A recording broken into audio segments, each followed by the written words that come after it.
Hi, this is Dr. Darren Schmidt at the Nutritional Healing Center of Ann Arbor, and this video is about The Curse of Louis Pasteur. It's a book with historical facts about research a long time ago that set up the foundation of how we treat microorganisms today.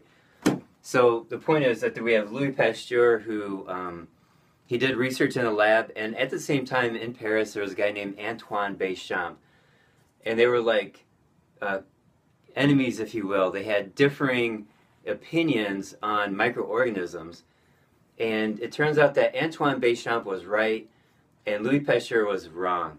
So Louis Pasteur said that there's one organism causing one disease, and it turns out he actually faked his demonstrations. So back, when Louis Pasteur was alive, there was no TV or radio, so people would entertain themselves on the streets, and they'd go to dance halls, they'd go to theaters. But Louis Pasteur actually did demonstrations in the street, and he really loved applause, and he faked his demonstrations. And this is proven because, well, first of all, his research papers were kept in the family for many decades until the 1970s, and then they were donated to a French library, so then it was open to public scrutiny, and it was discovered that Pasteur faked his demonstrations for applause. Now, Antoine Béchamp was the guy who said the opposite of Pasteur. Antoine was a lab rat, if you will. He loved being in his lab, working in his lab. He didn't need applause. He didn't do demonstrations in the street. But his theory was called the pleomorphic theory. So many changes of shape, many shapes is what that means. Organisms change to adapt to their environmental stressors. So it's like antibiotic-resistant bacteria. That proves the pleomorphic theory is correct. Also, superweeds in agriculture. There's over 30 superweeds that do not respond to herbicides because they're changing and they're adapting to their environmental stress, which includes herbicides. Okay, so I'm going to show you there's other people besides Béchamp who discovered these organisms. And I'm going to call them pre-organisms. Now imagine a caterpillar turning into a butterfly. It's a completely different shape, same animal, pleomorphic. It has more than one shape.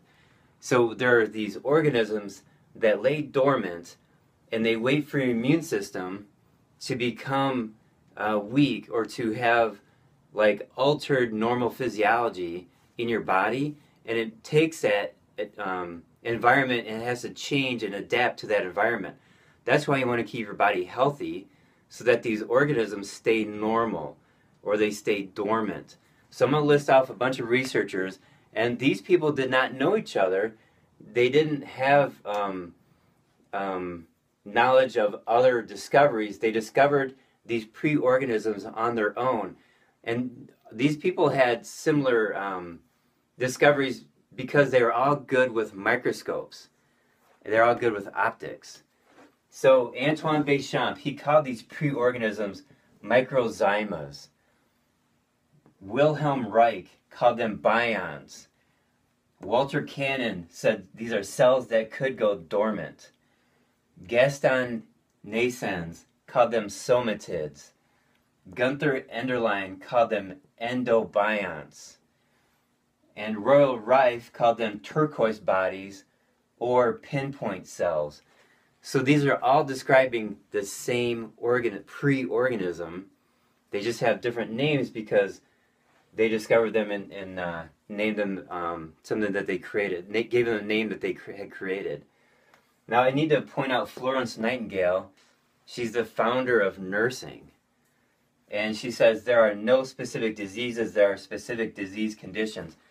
And she had discovered this pre-organism scenario, not with a microscope, but just by observing patients and seeing, like, those people aren't sick, these people are, they're not near each other, but then they got the same disease.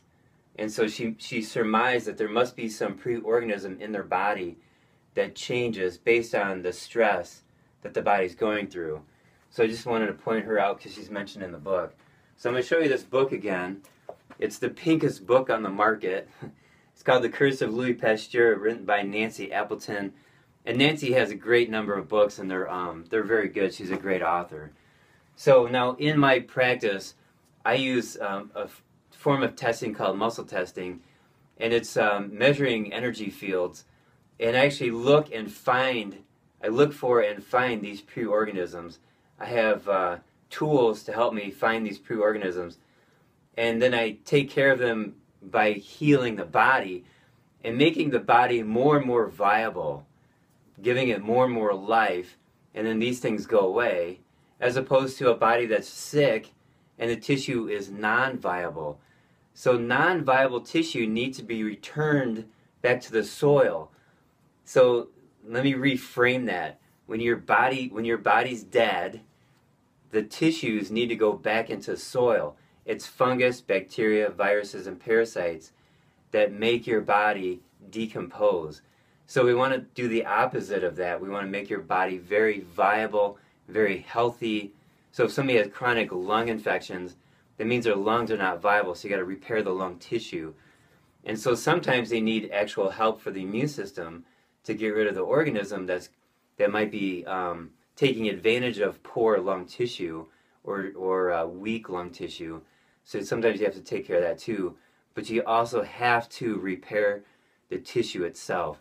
So this is a brand new concept for all of medicine, that there's an organism that can lay dormant, and then under stressful scenarios or weak immune system, that they flourish, they change shape, they change into a virus, they change into a fungus. It's like a dog turning into a giraffe. Completely different animal, they look completely different, but these are actually organisms that are the same, just changing their shape. So, new information.